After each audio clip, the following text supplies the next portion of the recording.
Nouvelle leçon, la physique nucléaire.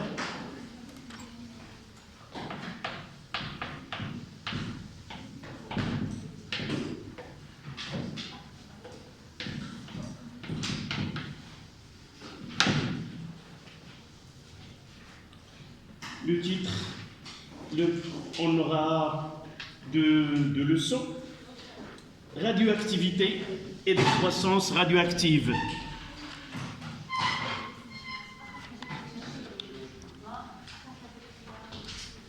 Une nouvelle page, mademoiselle. Mademoiselle, qu'est-ce que tu demandes? Non, tu prendras une feuille, une nouvelle page, et tu écris ce qu'on va faire aujourd'hui. Or, lorsque vous sortez, vous essayez de mettre à jour ce que tu n'as pas écrit. Donc, la physique nucléaire, j'ai dit radioactivité.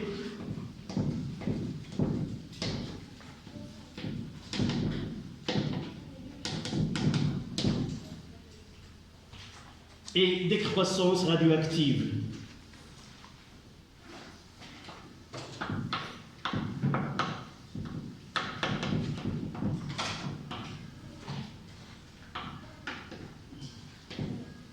Et décroissance radioactive.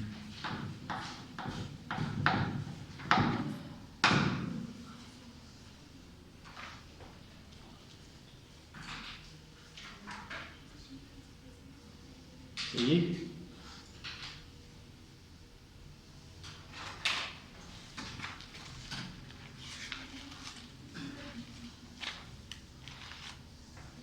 Un en chiffres romains, stabilité et instabilité du noyau.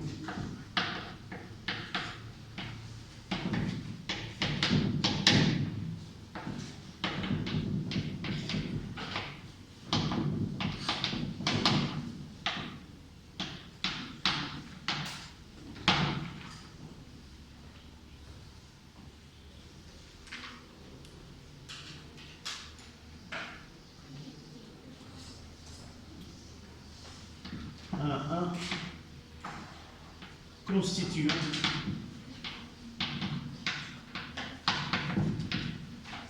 du noyau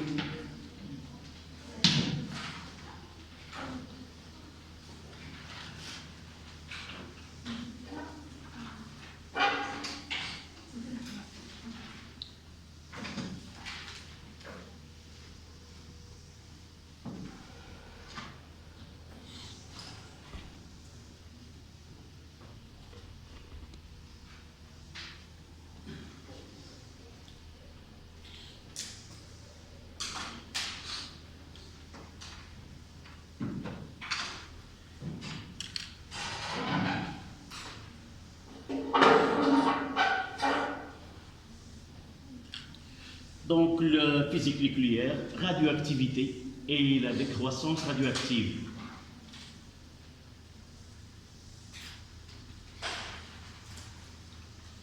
Je ne sais pas pourquoi tu cherches, tu commences une feuille, une nouvelle page. Oublie ce que tu n'as pas écrit, tu chercheras par la suite. D'accord? Le titre, le paragraphe, et le premier sous-paragraphe.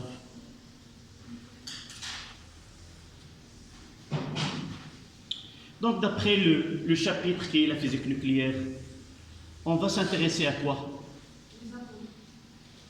Et plus précisément, au noyau de l'atome.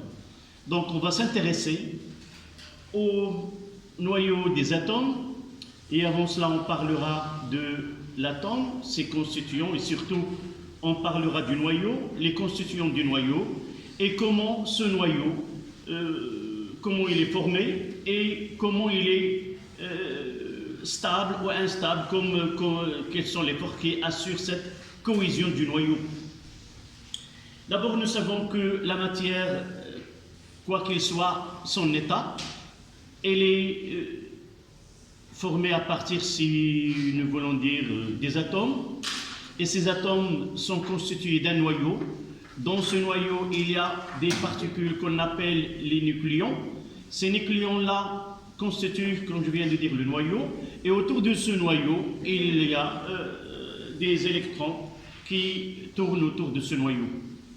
On va s'intéresser plus précisément au noyau, ses constituants, son nom et comment ce noyau ils sont stables, pourquoi ils ne sont pas stables, et lorsqu'ils sont instables, quels sont les phénomènes physiques qui vont se produire afin d'assurer cette stabilité du noyau. D'accord?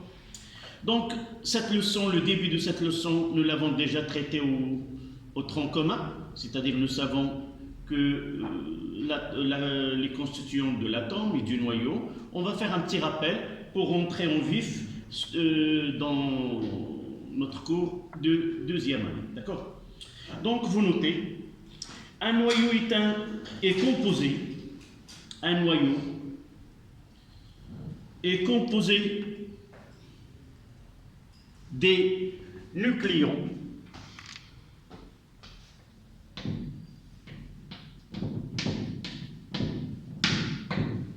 un noyau est composé des nucléons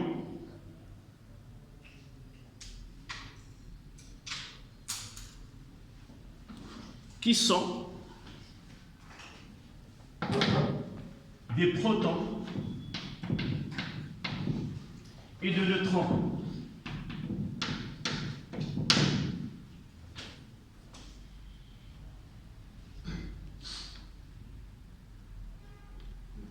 Des protons, vous l'avez devant vous au tableau, des protons et de neutrons.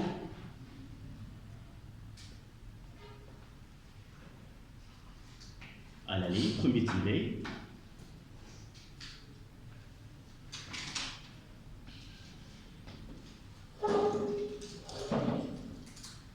Les protons sont des particules de charge positive.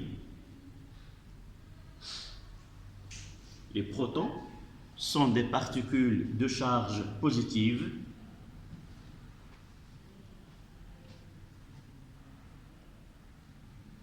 et le neutron sont des particules neutres.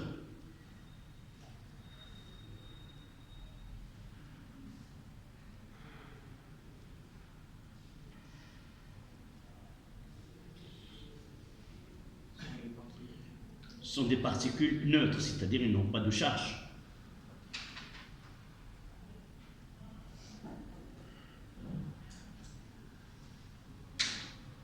À la ligne.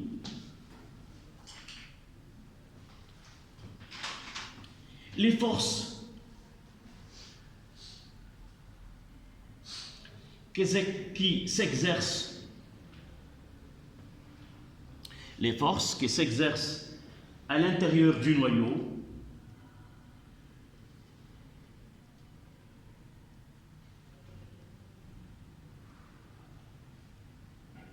deux points à la ligne premier tiré. Force électromagnétique, force électromagnétique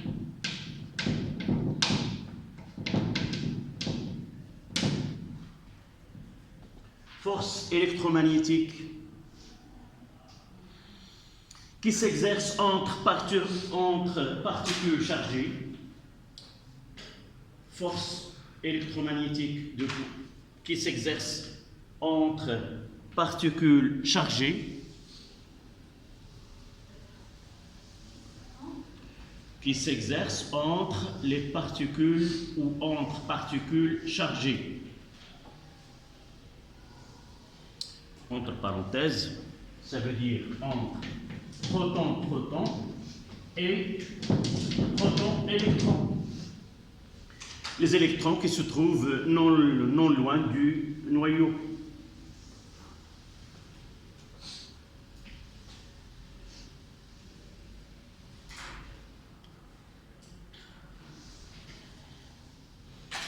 Le deuxième tiré. Évidemment, cette charge, il peut être attractive comme il peut être répulsive. Deuxième tiré. Force nucléaire forte.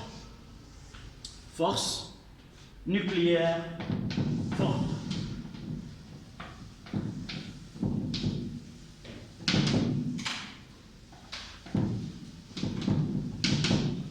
Force nucléaire forte.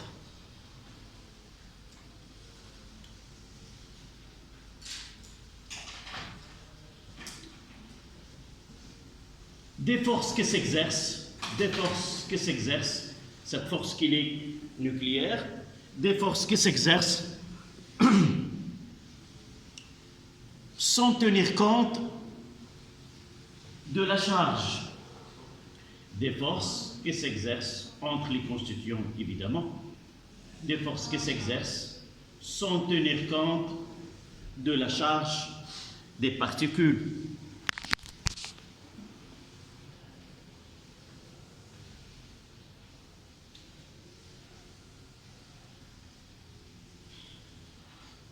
Virgule. Cette force,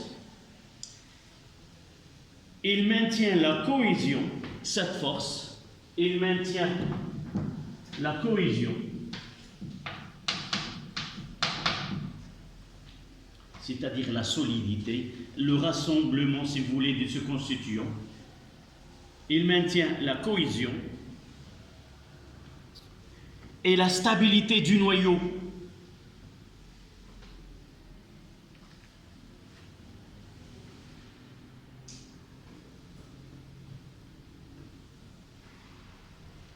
D'accord ? Il maintient la cohésion et la stabilité du noyau. On ne va pas le noter et dire que cette force-là, le champ d'action de cette force, elle est très réduit. Il ne peut pas être étalé sur un grand espace. Et par la suite, le problème qu'on aura avec certains noyaux, c'est que lorsque le noyau est volumineux, si vous voulez, il contient plusieurs nucléons, cette force-là, qui est la force forte, nucléaire forte, n'aura pas cet effet de cohésion et il va laisser le travail, si vous voulez, à une autre force qui est la force nucléaire faible et on dira que ce noyau sera instable. Et par la suite, ce qui va se produire, c'est qu'on aura des activités nucléaires. D'accord ? Donc, à la ligne, deuxième tiré. La force nucléaire faible. La force nucléaire faible.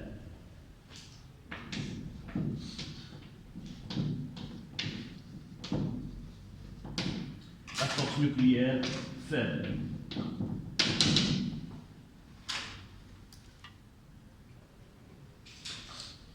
Donc, quand est-ce que cette force il va entrer en action?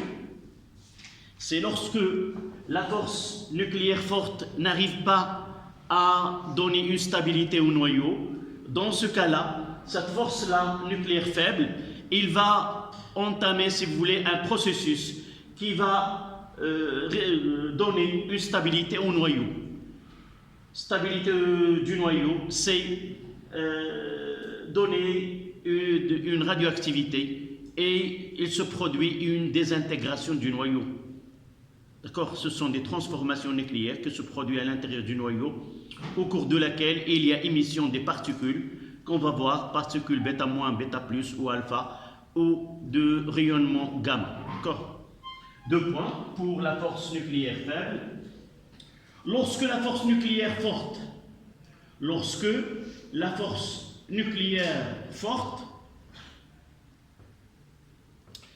est incapable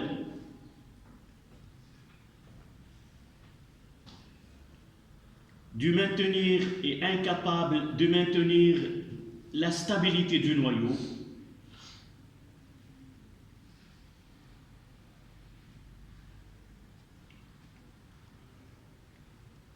cette force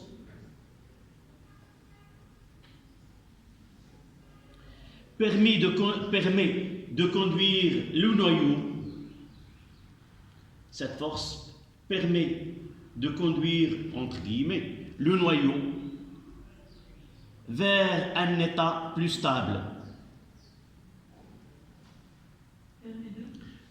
Permet de conduire le noyau vers un état plus stable.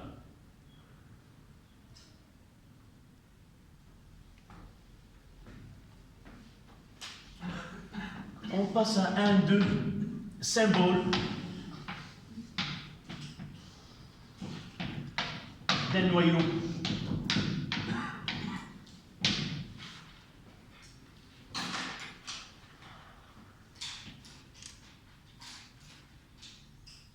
Symbole d'un noyau.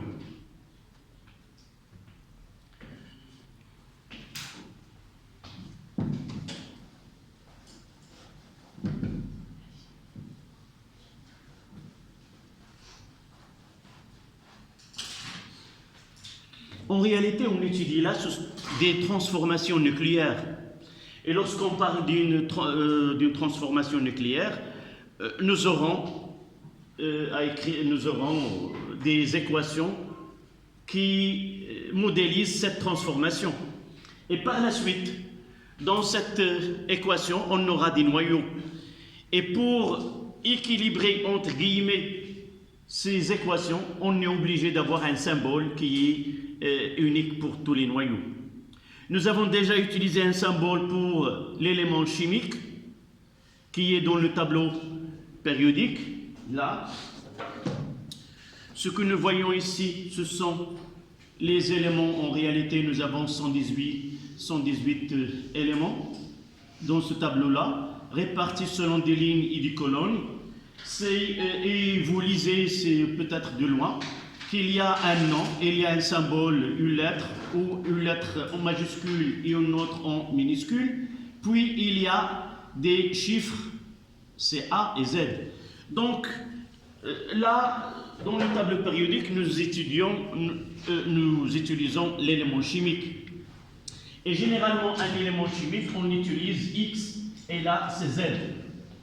Pour le mettre dans un tableau, on s'intéresse uniquement à Z. D'accord?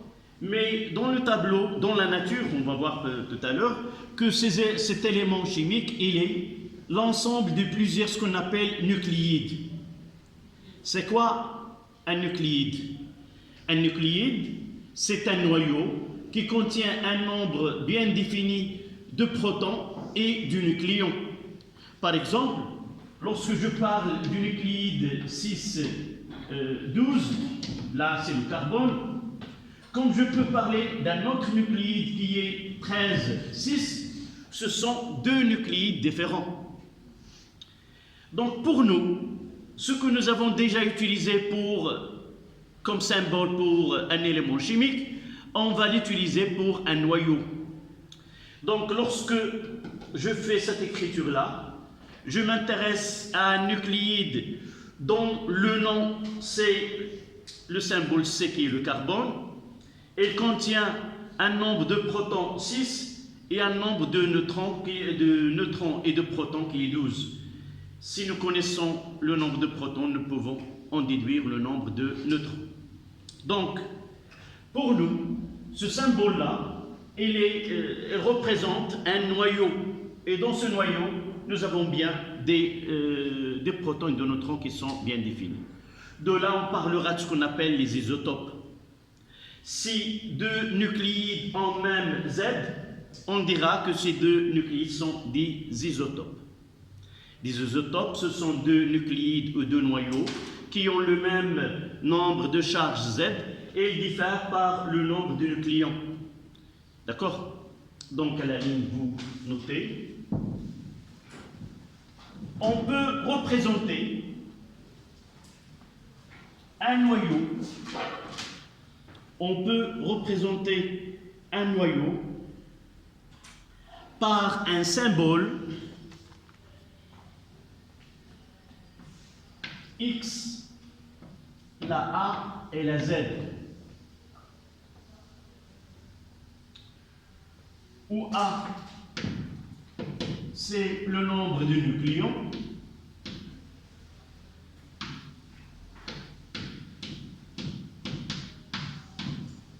Z, nombre de charge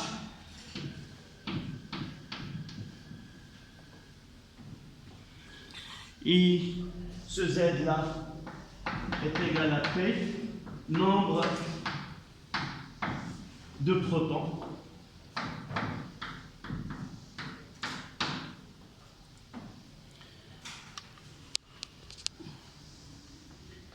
ton dit que A est égal au nombre de protons plus nombre de neutrons, où N c'est le nombre de neutrons.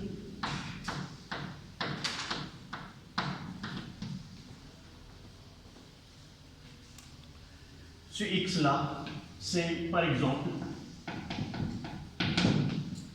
X peut être C. Et on aura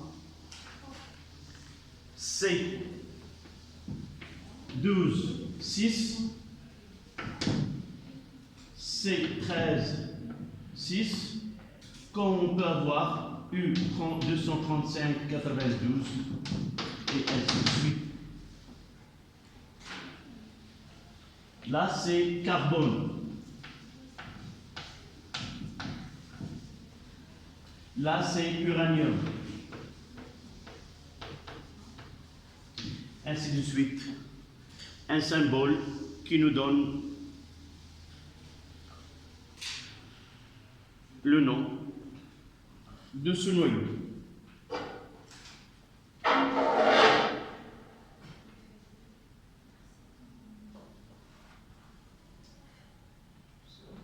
Oui? Comment? Non. Je vais donner un exemple. On va prendre un exemple. D'accord? Comment déterminer ça? La première question dans un exercice de physique nucléaire, c'est de déterminer les constituants du noyau, c'est-à-dire déterminer le nombre de protons et le nombre de neutrons à partir du symbole de noyau qu'on vous donne. D'accord?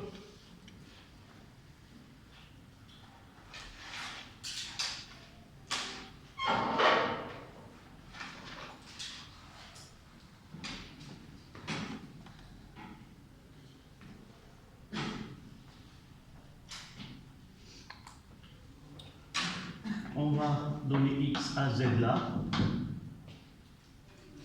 Ici N, ici P, ici A.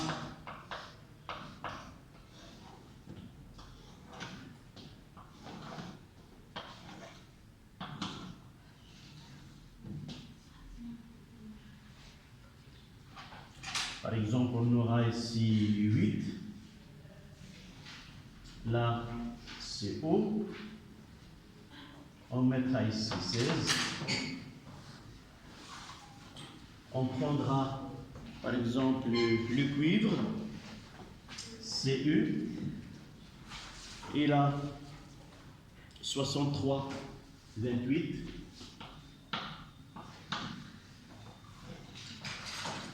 Et l'autre cas, c'est H3. H.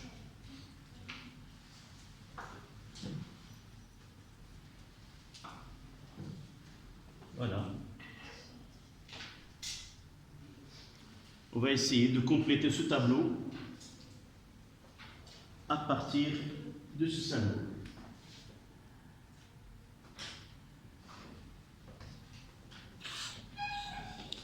D'accord? Donc, il peut prendre le noyau O d'oxygène.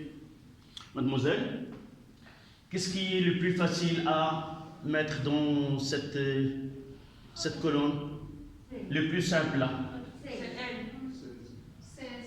C'est 16. C'est A.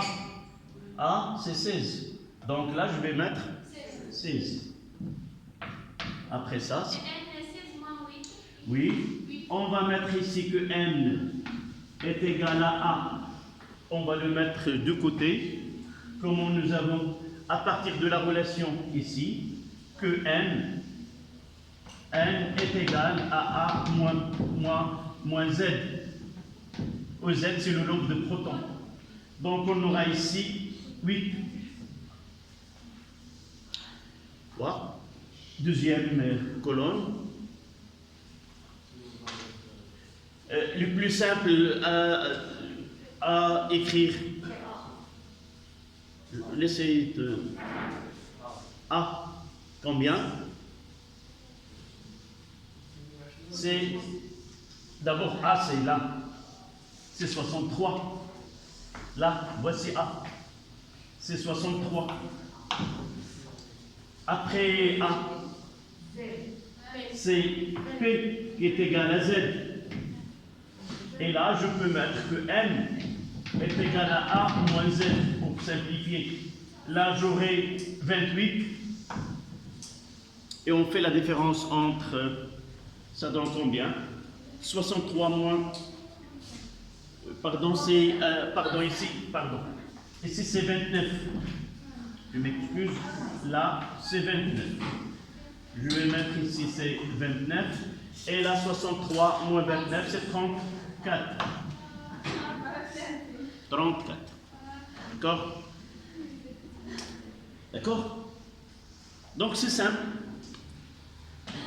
Il suffit d'apprendre ou de bien connaître que A, c'est la somme de nombre de protons et de neutrons. Z là. Donc, si j'ai la 16, ça veut dire que A est égal à 16. Donc, je détermine, ils m'ont donné que Z est égal à 8. C'est facile d'en déduire. La dernière, mademoiselle, dernière colonne, c'est l'hydrogène. Donc, on va mettre ici 3, puisque A, on va mettre ici 3. Nous avons N est égal à 2, donc ici ça sera 3. C'est A, le nombre P, c'est A moins N. Donc c'est 3 moins 2, c'est 1. Donc on mettra ici 1. Donc ce que je constate pour toi, tu trouves des difficultés à remplir ce tableau-là. A réside en quoi avant? Tu n'as pas bien saisi la signification de chaque lettre. La première des choses, ce qui est le nombre de neutrons plus le nombre de protons est égal à A. Dans nos données, ils nous ont donné A est égal à 3, ça veut dire, je vais écrire ici 3. Là, le nombre de protons, c'est 2. Je reviens à cette relation-là. Nombre de protons plus nombre de neutrons est égal à A. Donc, je vais chercher le nombre de protons. Le nombre de protons P est égal à A moins N. A moins N, 3 moins 2, c'est 1. Ça y est? Donc le problème, c'est de connaître la signification de chaque lettre. C'est quoi A, c'est quoi Z? Z c'est P, c'est quoi N? C'est A moins Z ou A moins P? Là, il y a un petit...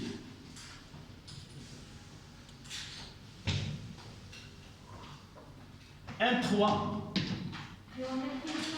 Ah oui, évidemment. Pourquoi je l'ai fait?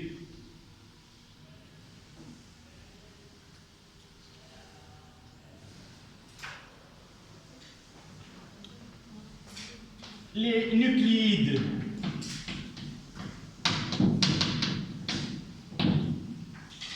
Les nucléides.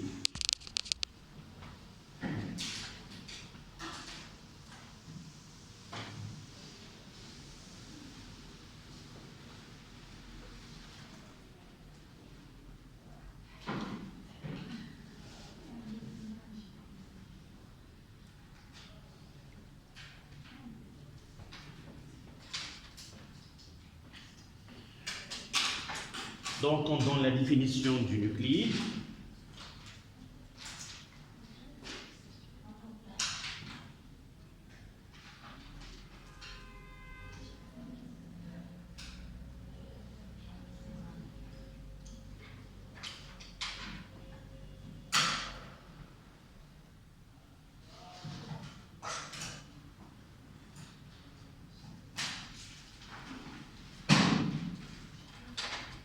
donc à la ligne, on appelle nucléide,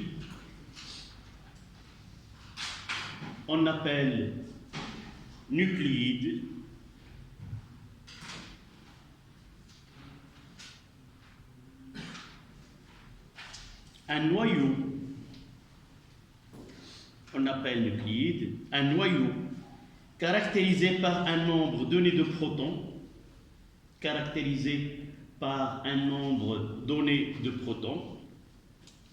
et un nombre donné de neutrons. Un noyau caractérisé par un nombre donné de protons et un nombre donné de neutrons. Ce n'est pas la peine de l'écrire, c'est-à-dire un nombre donné de nucléons. Donc, un exemple de ces nucléons.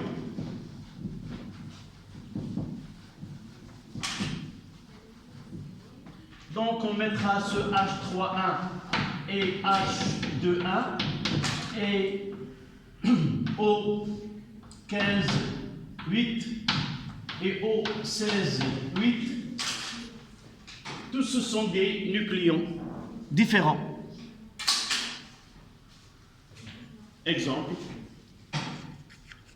ce sont des nucléons différents. Même s'ils ont le même nom, même s'ils ont le même Z, mais s'ils ont A différent, ça veut dire qu'ils sont deux nucléides différents aussi.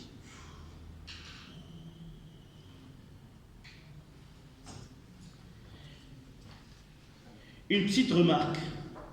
À partir de ces exemples de cet exemple que vous avez devant vous, le nom de noyau, il est attaché à quoi, d'après vous? Non. Comment je peux définir le nom d'un noyau? Est-ce que à partir de A et de Z, ou à partir de A tout seul, ou à partir de Z tout seul? À partir de A et de Z, c'est un nucléide.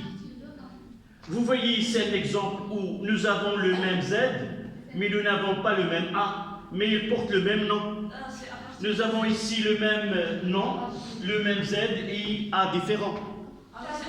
Donc, dans un exercice, si il nous demande de déterminer le symbole d'une façon complète, c'est-à-dire définir le nom A et Z, il suffit de connaître Z pour connaître le nom du noyau.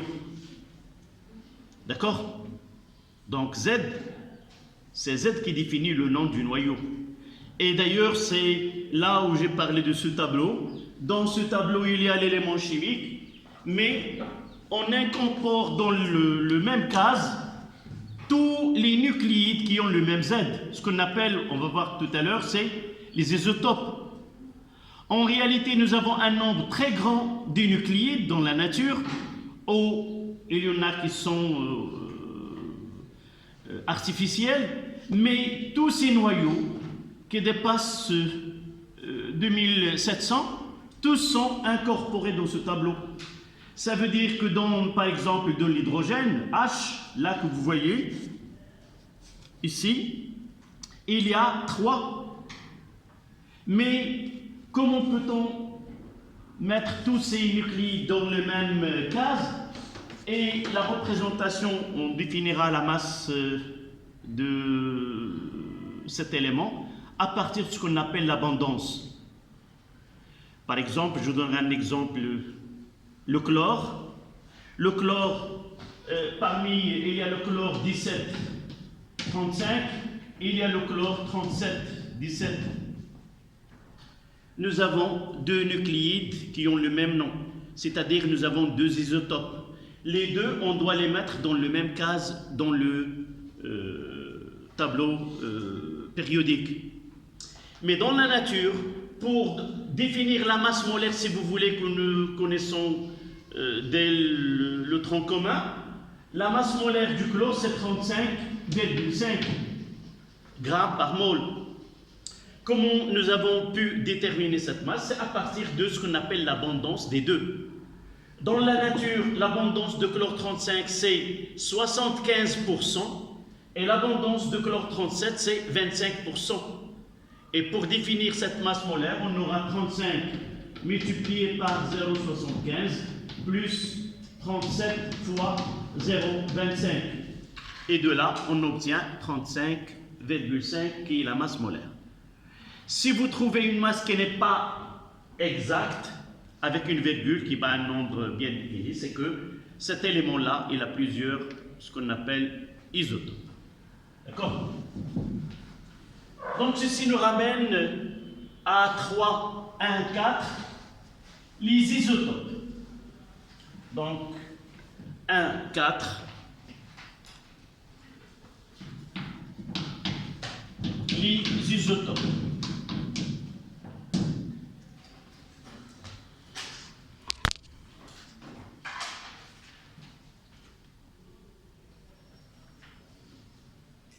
On nomme isotope,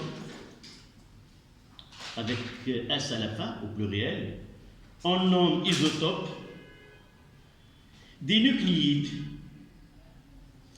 On nomme isotope, avec S à la fin, des nucléides qui ont le même nombre de protons,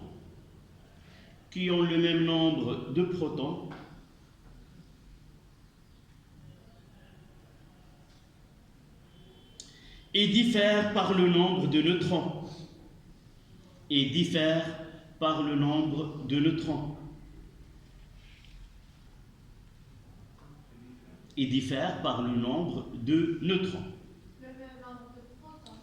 Oui, ils diffèrent par le nombre de neutrons. D'une autre manière, ils diffèrent par A.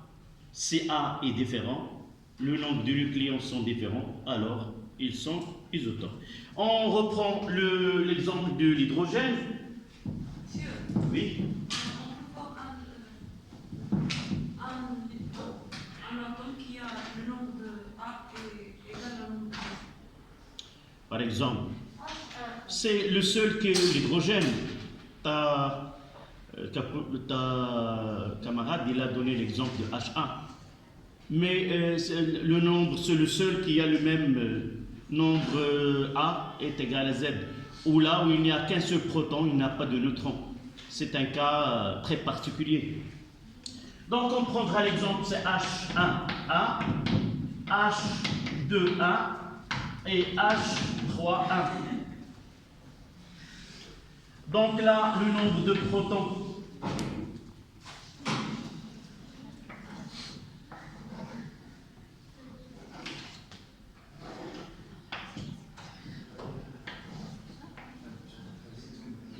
Et là, le nombre de neutrons.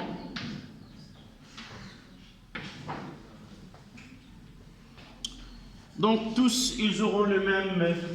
Là c'est 1, là c'est 1 et là c'est 1. Ici on aura 0. Là c'est 1 et là c'est 2.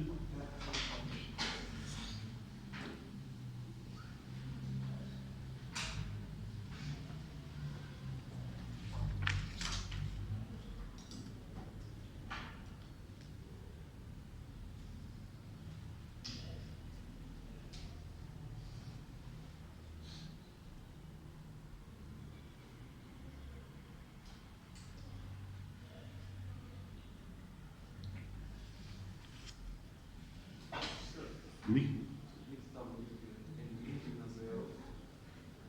هذاك الشيء اللي قلت لك قبيله، قلت لك راك ما شديتي شي داك السيمبول اكس ا زد. راه قلتها لك قبيله دونك le problème que tu rencontres, c'est ce symbole. D'accord? C'est pas d'où vient. C'est parce que la définition de A, la définition de Z, et comment connaître soit Z, soit N à partir de la connaissance de A et un autre. Dans ce cas-là, tu dois avoir en tête que ce Z-là, c'est le nombre de protons. Et aussi, ce qui est dans le noyau, c'est l'ensemble de deux constituants, c'est le proton et le neutron. C'est A, c'est la somme de nombre de protons et le nombre de protons. Nous avons donné le symbole P, le nombre de protons. Et nous avons donné N, le symbole de nombre de neutrons. D'accord? Ainsi, on aura A est égal à N plus P. En connaissant deux, on peut déterminer l'autre. Dans cet exemple, on connaît A et Z. Donc, pour P, c'est quoi? C'est le nombre de protons. C'est Z. Donc, je vois là, voici Z.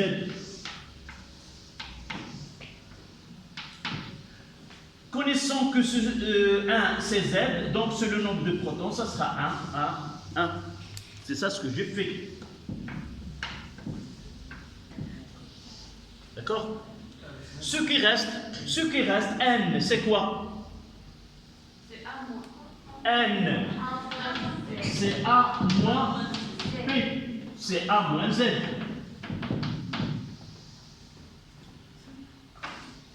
Ou A. Voilà A. Donc 1 moins 1, c'est 0. 2 moins 1, c'est 1. 3 moins 1, c'est 2. D'accord? Donc, j'ai dit,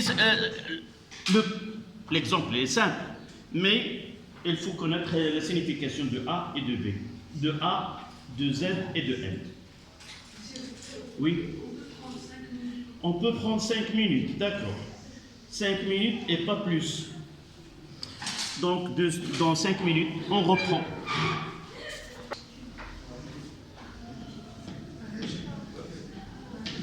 Stabilité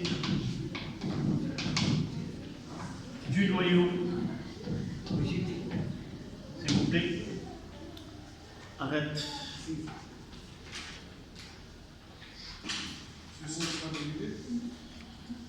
Devant toi. 1,5. Stabilité du noyau.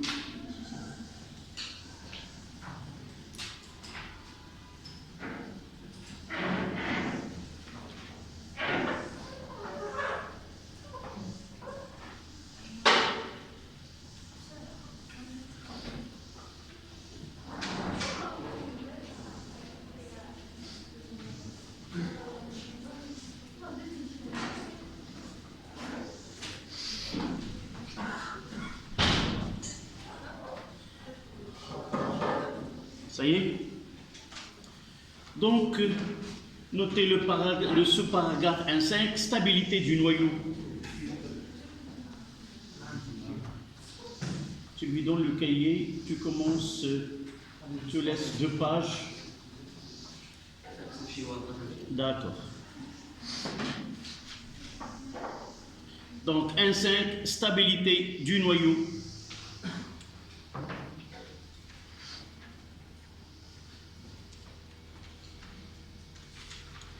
Cette partie, nous l'avons traitée au cours de l'introduction de la leçon. Nous avons dit que, en réalité, dans la nature, il y a un grand nombre de nucléides, plus que 2600 nucléides. La plupart sont des noyaux stables. Qu'est-ce que ça veut dire stable? Ça veut dire que les constituants du noyau restent en cohésion et leur nombre ne peut pas changer au cours de temps. Tant que le noyau est stable, il garde toujours le même nombre de protons et le même nombre de neutrons dans ce noyau. Et nous avons dit que cette stabilité est assurée par ce que nous avons défini tout à l'heure, la force nucléaire forte. Et au cours de la définition des forces qui agissent sur le noyau, nous avons dit que cette force est là, un champ d'application qui est très réduit.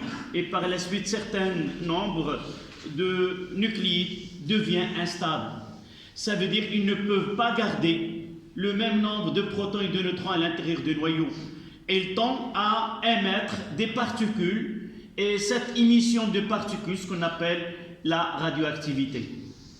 Le nombre ne dépasse pas quelques cinquantaines, 51, 52 noyaux qui sont instables, et ces noyaux-là, ils présentent ce qu'on appelle une activité radioactive, et ils donnent l'émission de certaines particules qu'on va traiter dans le paragraphe 2. Donc vous notez, malgré l'interaction forte, malgré l'interaction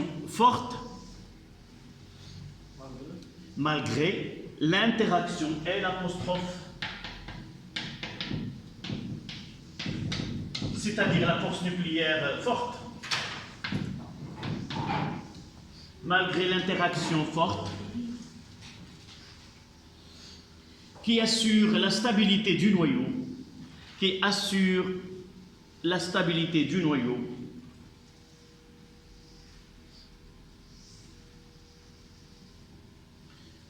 virgule, sur les 1600 noyaux à peu près. On peut trouver autres chiffres dans des ressources différentes. Parmi les 1600 noyaux,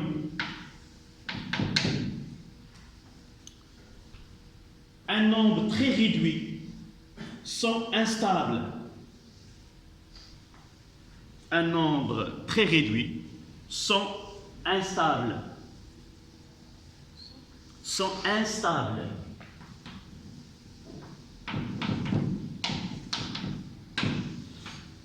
C'est le contraire de stable. Un nombre très réduit sont instables. Ils se désintègrent, ce sont les noyaux, ils se désintègrent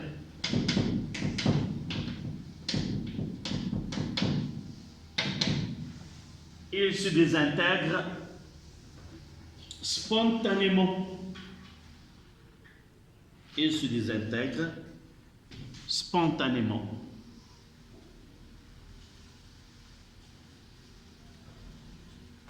Plus ou moins rapide,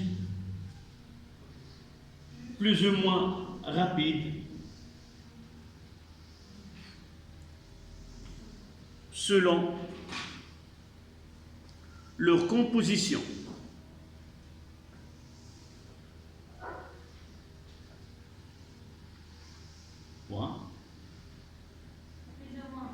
Plus ou moins rapide selon leur composition. On va caractériser ce temps-là par la suite, ce qu'on appelle T1,5, temps de demi-vie.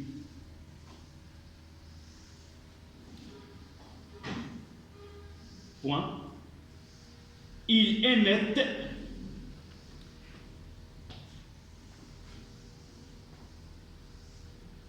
soit des particules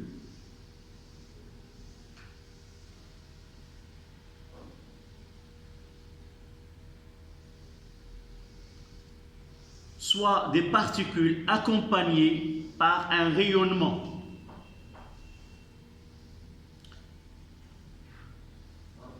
Soit des particules accompagnées d'un rayonnement électromagnétique. Soit des particules tout seules, soit des particules avec un rayonnement électromagnétique. On va parler dans le paragraphe suivant. Soit des rayonnements électromagnétiques.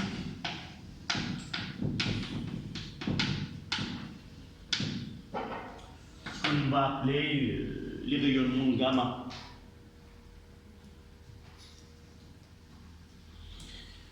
Donc, ceci nous ramène au paragraphe grand 2.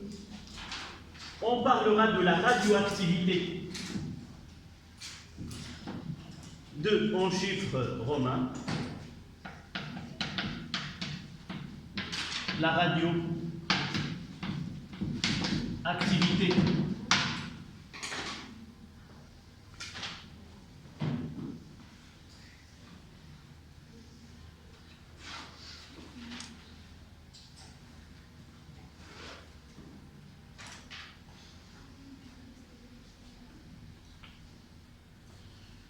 la radioactivité. De 1, définition.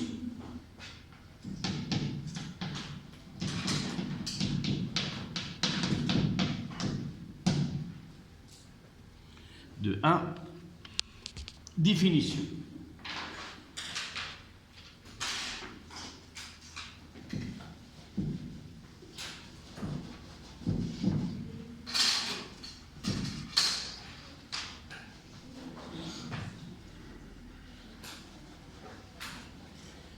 Donc, nous avons dit que certains noyaux sont instables, c'est-à-dire ils sont incapables de maintenir ce nombre de protons et ce nombre de neutrons ensemble dans un espace très réduit.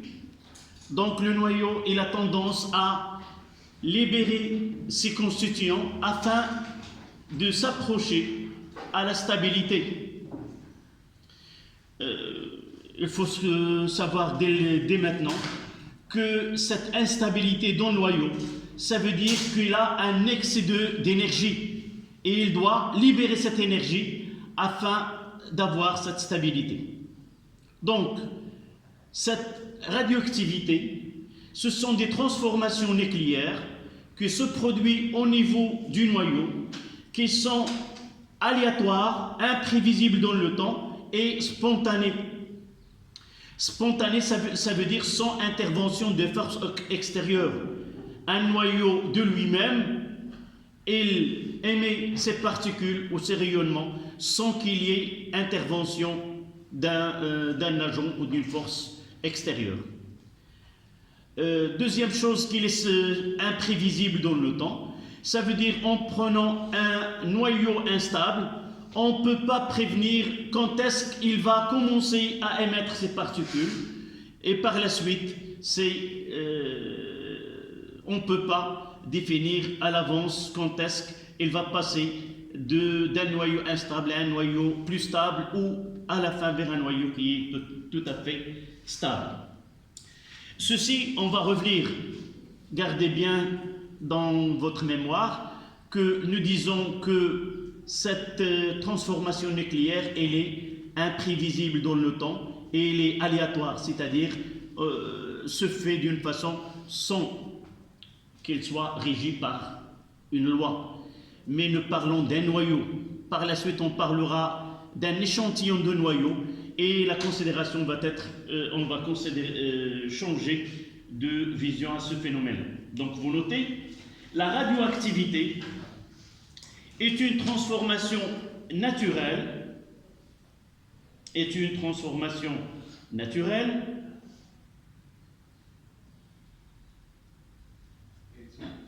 est une transformation naturelle, spontanée,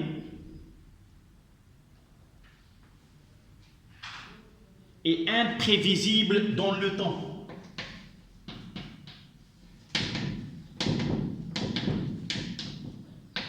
Et imprévisible dans le temps. On ne peut pas dire quand est-ce qu'il va commencer.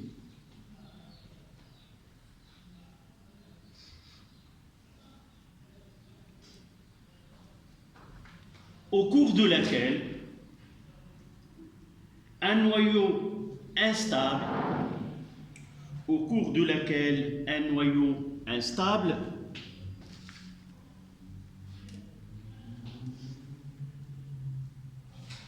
se transforme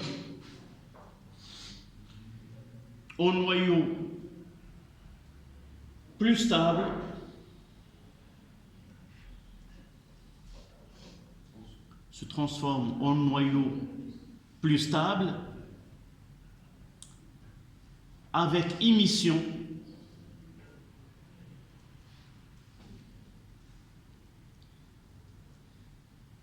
des particules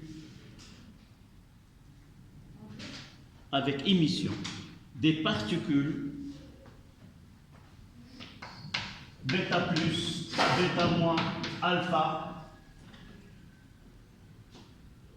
et un rayonnement gamma. Alpha et un rayonnement gamma. Vous notez que les particules sont bêta plus, bêta moins, alpha et le rayonnement c'est gamma.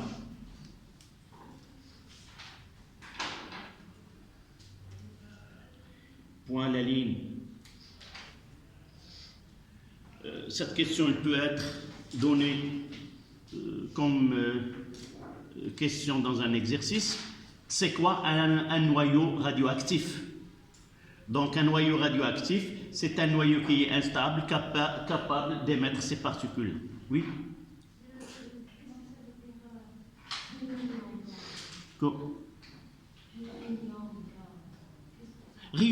On parlera. On va mettre tout de suite 2, 1. L'activité ou le bêta plus, bêta moins, on parlera de chaque de ces 4. D'accord? À la ligne. Un noyau instable est un noyau. Un noyau instable est un noyau radioactif.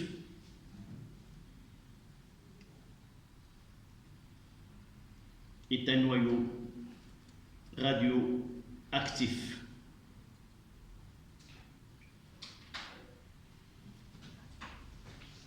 De 2. Diagramme NZ.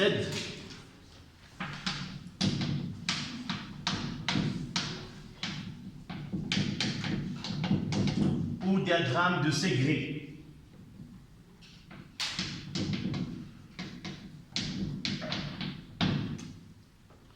C'est le nom de savant qui a traité cette question-là.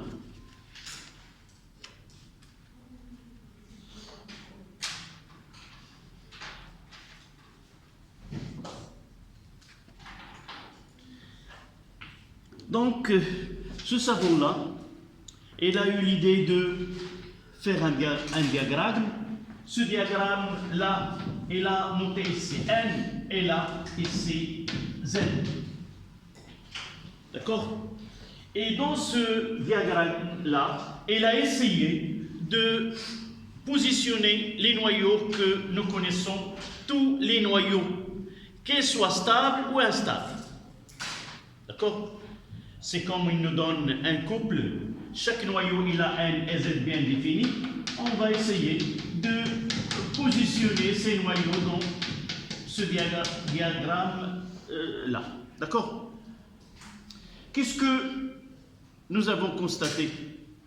On ne va pas les mettre, nous, sur ce schéma. Mais nous savons à l'avance quels sont les noyaux qui sont stables et quels sont les noyaux qui ne sont pas stables. Et nous avons constaté que les noyaux qui sont stables se trouvent dans une région là. Et si nous traçons là N est égal à Z, nous avons constaté que tous les atomes qui se trouvent hors cette région-là, en orange, sont instables. Et les noyaux, donc, on parlera de 3 régions. Là, on prendra 82. Et on déterminera le nombre N tout à l'heure, qu'il y a 3 régions. 1, 2, 3. Tous les noyaux qui se trouvent dans ces 3 régions ont tendance à s'approcher de la zone de stabilité. Pour s'approcher à la zone de stabilité, il doit présenter une radioactivité, soit bêta-, soit bêta+, soit alpha, selon le nombre A. Pour cette région-là où Z est supérieur à 82, nous avons des noyaux qui présentent une activité qui est alpha. Et cette région-là, des noyaux qui présentent l'activité bêta+ et bêta-. On va détailler le calcul, l'étude par la suite. Donc, vous notez. Non, une phrase, et tu vas faire ce schéma-là. Le diagramme de Ségré, le diagramme de Ségré nous permet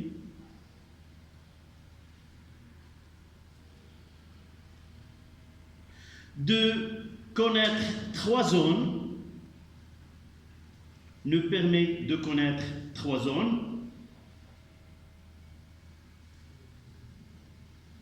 dans lesquels les noyaux, les noyaux, soit qu'ils présentent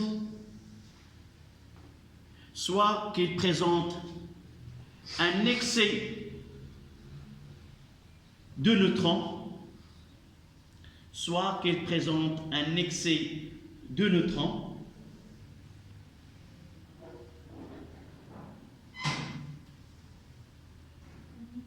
soit qu'ils présentent un excès de neutrons et présentent une radioactivité bêta- et présente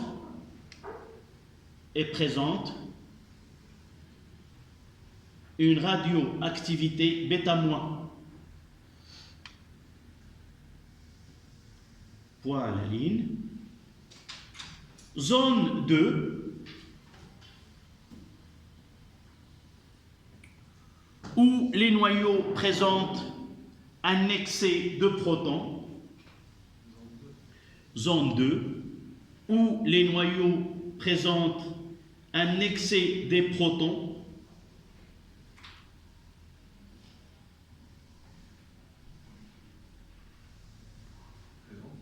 Présentent un excès de protons. Qu'est-ce que ça veut dire un excès de protons?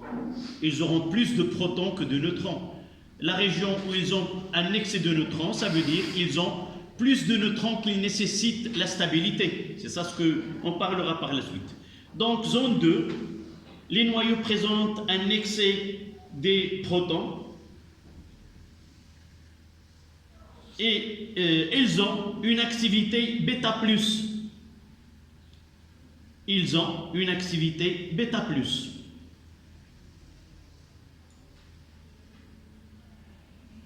Troisième à la ligne, zone 3.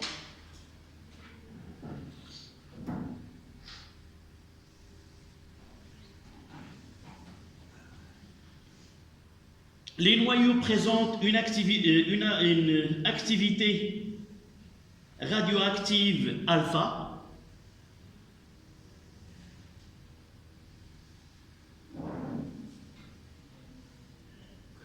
Présente une radioactivité alpha, entre parenthèses, un noyau lourd. Ce sont les noyaux lourds.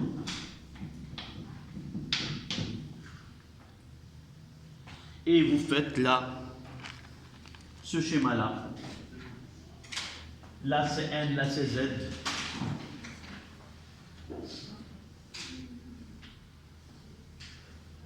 Là, c'est 83. On prendra ici 83.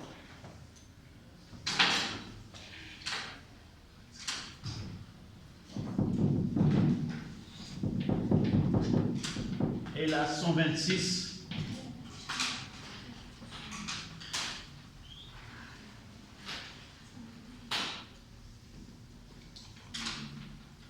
Là, c'est zone de stabilité.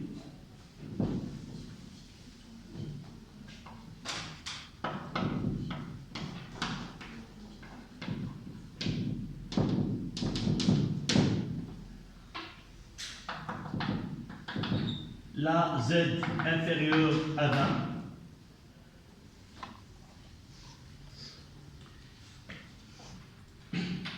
Là, c'est bêta-. Là, c'est bêta+. Et là, c'est la zone alpha.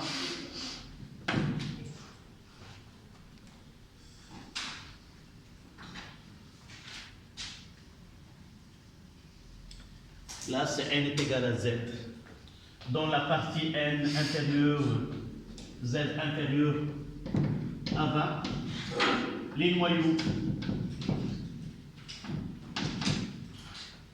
N est égal à P sont stables.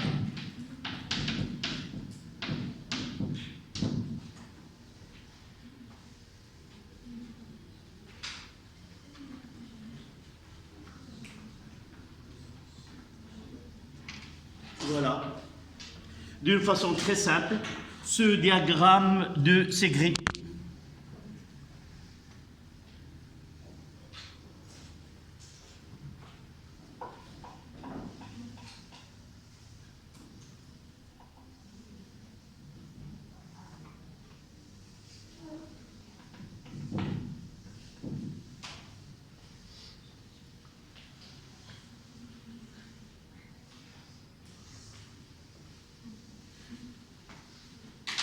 Donc là, on va passer à chaque activité nucléaire.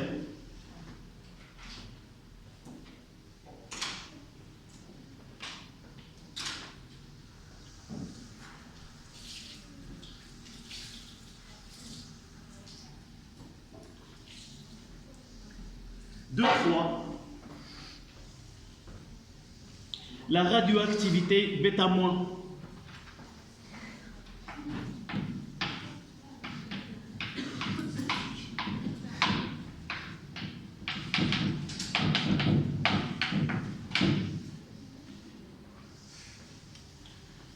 La radioactivité bêta-.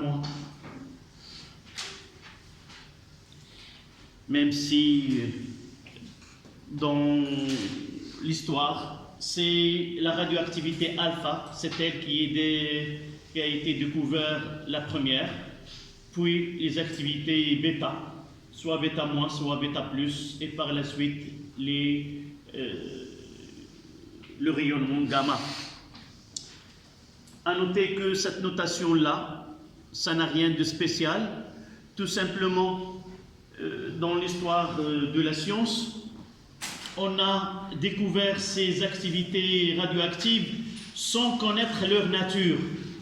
Et c'est pour cela qu'on lui a donné alpha, bêta et gamma. On va voir par la suite à quoi consiste cette radioactivité qui est bêta-. Donc à la ligne, vous notez.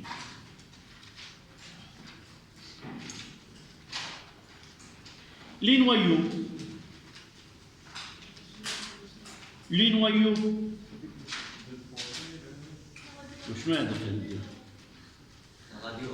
2, 3, la radioactivité bêta-. شوف تعلم تبقى تقرا شويه بالفرنسيه. لا ما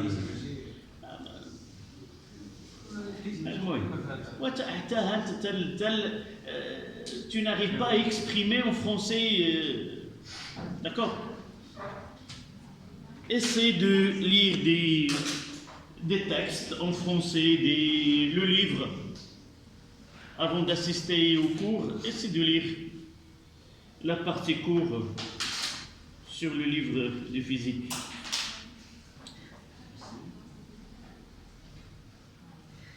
Les noyaux qui se désintègrent, les noyaux qui se désintègrent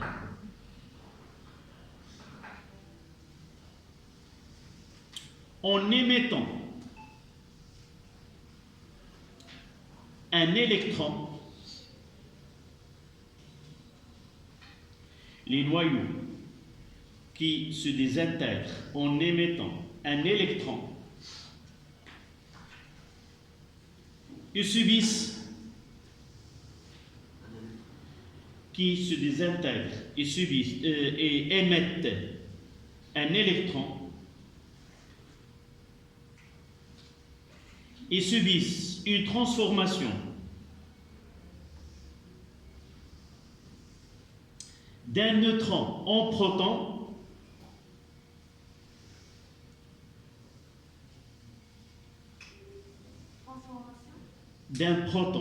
d'un neutron en proton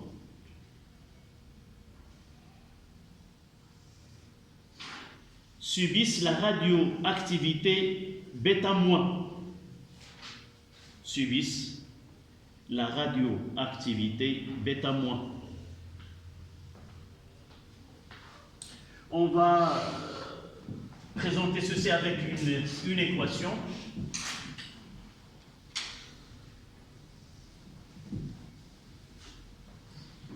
Mais avant de présenter, je ferai une petite remarque concernant la notation des particules qu'on va utiliser dans ces équations. D'abord, j'ai dit au début qu'on parlera des réactions ou de transformations nucléaires. Donc, on est obligé d'écrire une équation. Dans cette équation, on utilisera le symbole X, A, Z.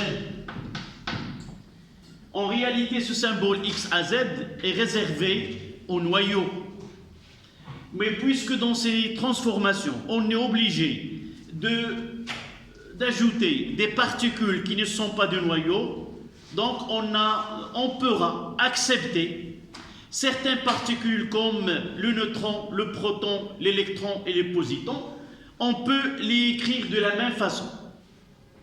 Ça veut dire, on prendra l'idée à partir de laquelle nous avons écrit ce symbole-là. Là, c'est le nombre de charges. Là, c'est le nombre de neutrons et de protons. Maintenant, on est devant un électron. On peut écrire de cette manière, sous réserve, évidemment. D'abord, son nom, c'est électron. Et garde X, ça sera E. D'accord? Ici, on écrira quoi? Le nombre de charges. Puisqu'il est chargé négativement et une seule charge, on mettra -1. D'accord? Ici, si le nombre de protons et de neutrons, il n'a ni proton ni neutron. Donc on mettra ici 0. On aura un neutron. Comment peut-on écrire ce symbole ici? Donc, c'est un neutron, on gardera N. La charge, il n'est pas chargé, donc Z est 0. Là, le nombre de protons, il y a 0, et le nombre de neutrons, il y a 1. Donc, on écrira un neutron dans une équation de transformation nucléaire sous forme 0, 1. D'accord?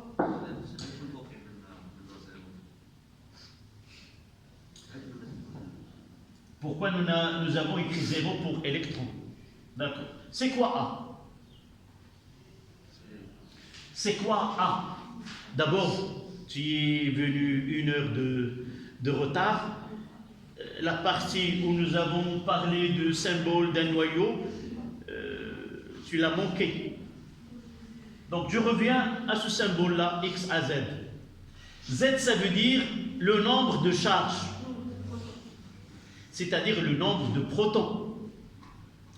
On va élargir, on ne va pas garder le nombre de protons. On va élargir cette notion et de dire c'est le nombre de charges. Sans parler de protons, sinon on n'aura pas cette écriture-là.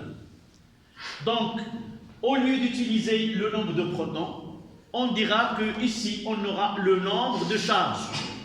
C'est les positifs. Ce nombre-là, on les mettra positivement. C'est les négatifs, on mettra négatif. Donc, j'ai un électron. D'abord, c'est quoi? C'est une particule qui est chargée. Et on prendra la charge élémentaire comme unité. Donc, la charge de proton en valeur absolue est égale à la charge de l'électron en valeur absolue. Donc, si on prend comme unité la charge élémentaire, on aura plus pour l'électron -1 et pour le proton +1. D'accord? Donc, le nom, c'est électron, on garde E. On ne mettra pas E majuscule pour ne pas le confondre avec un autre noyau. Et on dira, la Z, c'est le nombre de charges. Lui, il est chargé négativement. Et nous avons une seule charge élémentaire, donc ça sera -1. D'accord? On passe à A. A, on gardera sa définition. C'est le nombre de protons plus le nombre de neutrons. Nous avons ici un électron. Il n'est ni proton, ni électron. Donc, qu'est-ce qu'on va mettre ici? 0. Donc, tu es convaincu maintenant?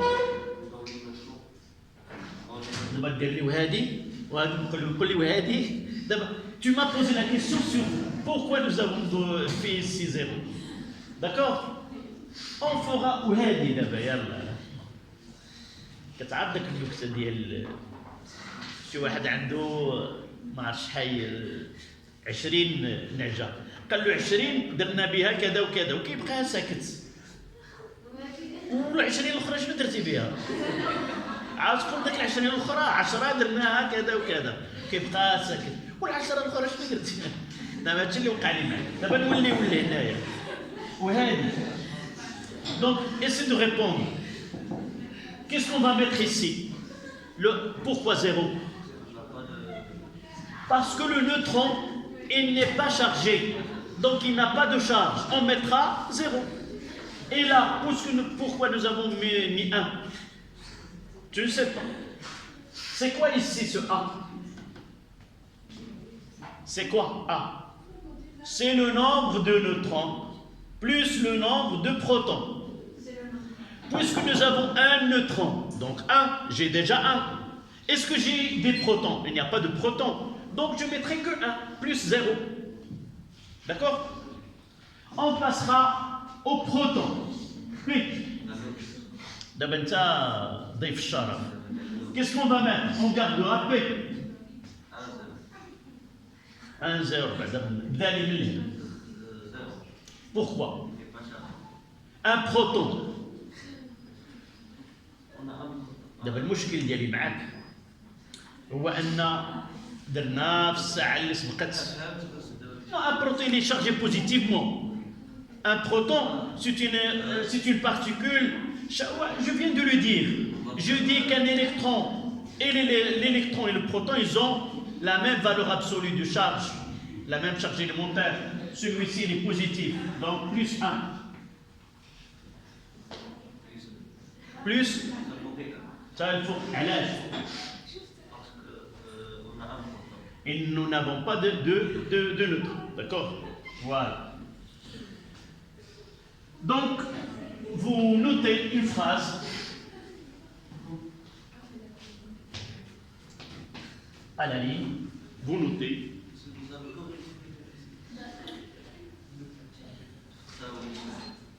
وانت العميد القسم راه سولوني وراني جاوبته جيت معقد شكون نعم يلا ما كاينش حتى يوم السبت ان شاء الله يلا donc à la ligne vous écrivez afin d'écrire des équations, afin d'écrire les équations, le même paragraphe, oui. Afin d'écrire les équations de transformation nucléaire,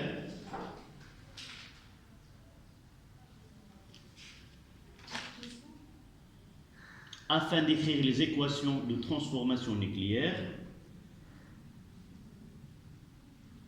et respecter les lois de conservation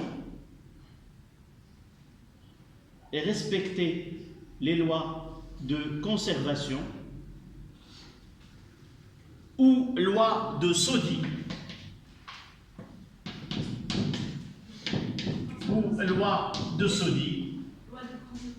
loi de conservation ou loi de Soddy, 2 points à la ligne. Premier tiré, conservation du nombre de nucléons A, conservation du nombre des nucléons A,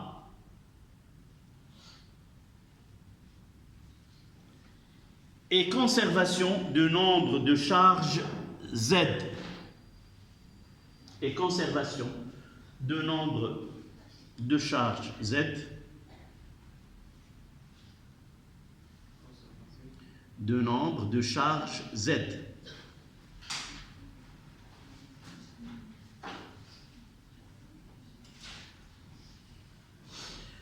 Nous utilisons la convention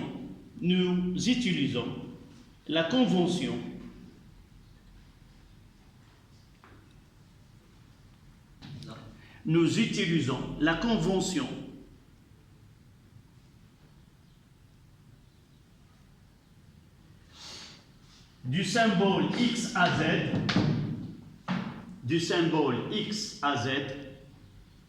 à certaines particules.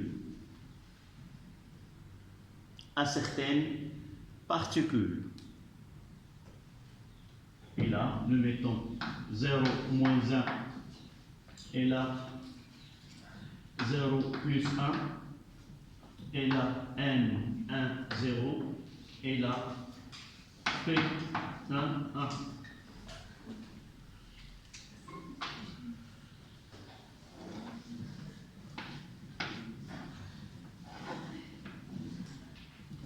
Là, électron, là, positon. On peut utiliser soit positon, soit positron. Électron. Là, neutron. Et là, proton.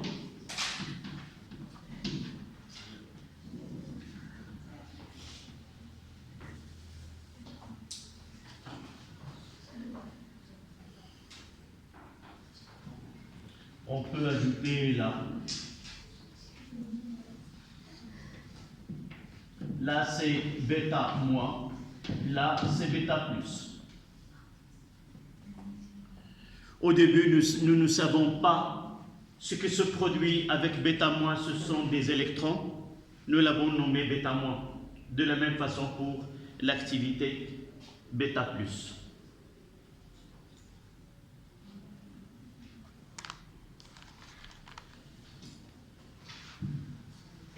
D'accord?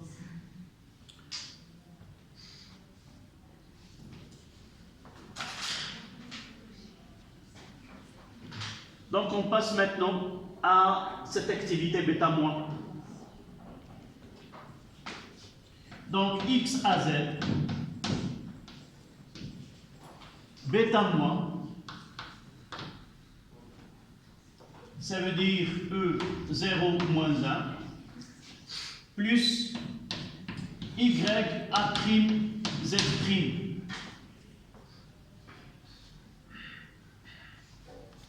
Là, c'est le noyau père.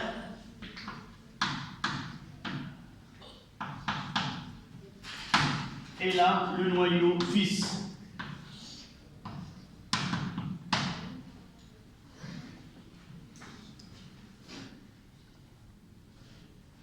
Nous devons identifier le noyau fils en appliquant les lois de Soddy.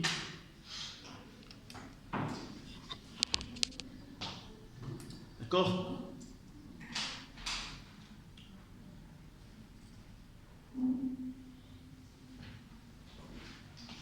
Donc, loi de Soddy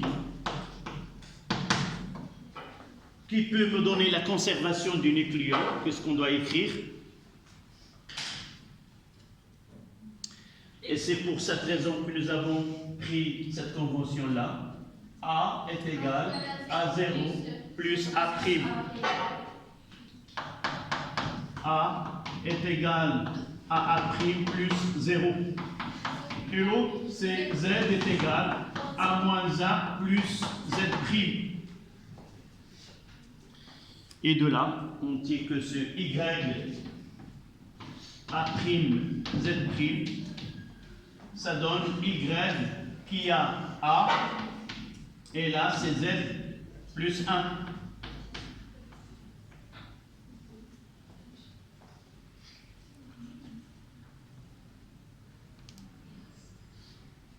Si vous avez terminé ce tableau, je peux l'effacer ou pas encore.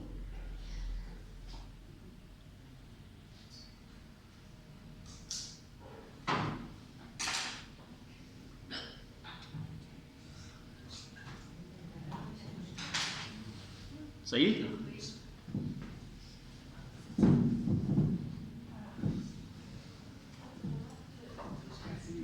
Donc, essayez de voir le noyau fils et de justifier ce que nous avons dit dans la définition. En comparant le noyau fils au noyau père, qu'est-ce que nous constatons? D'abord,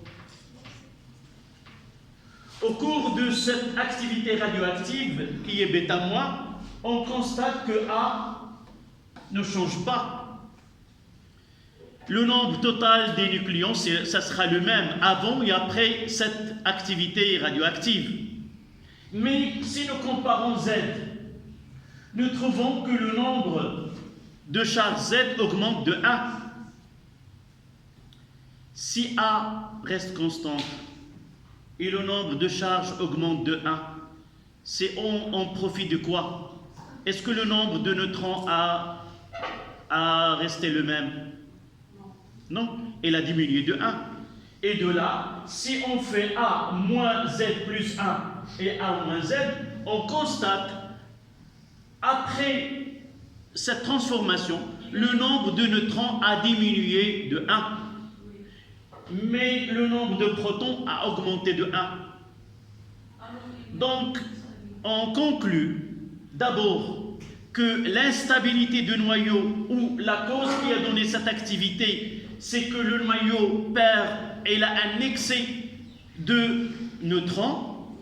Et au cours de cette transformation, un neutron s'est transformé en proton avec émission d'un électron. D'accord? C'est ce qu'on appelle l'équation phénoménologique. C'est de cette façon qu'on explique cette transformation-là. Donc, la explication, selon bêta moins, on va mettre un neutron, s'il vous plaît, nous donne un proton plus un électron. Voilà l'explication. Voilà l'explication de bêta moins.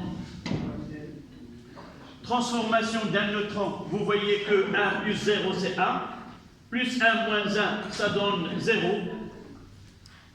Donc, transformation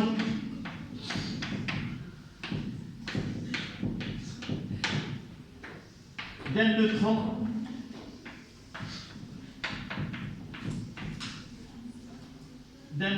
en proton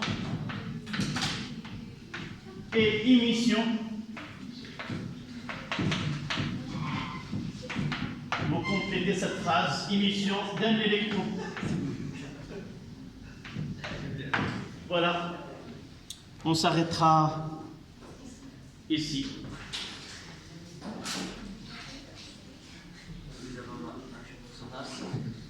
Comment? Oui, le samedi. Demain, c'est la séance de l'autre. Oui, donc c'est une alternance, séance par séance. Au cours de samedi, vous serez les deux groupes. On va corriger si je complète. Oui, je vais faire la correction en groupe. Oui, voilà. D'accord.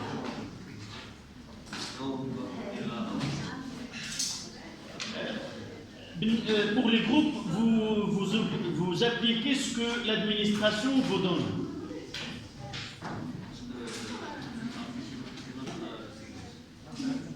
Mais de toute façon, le samedi, vous serez les deux en physique. Non, chaque groupe viendra dans sa séance. Le premier groupe de 8h30 à 10h30, le deuxième de 10h30 à 12h30.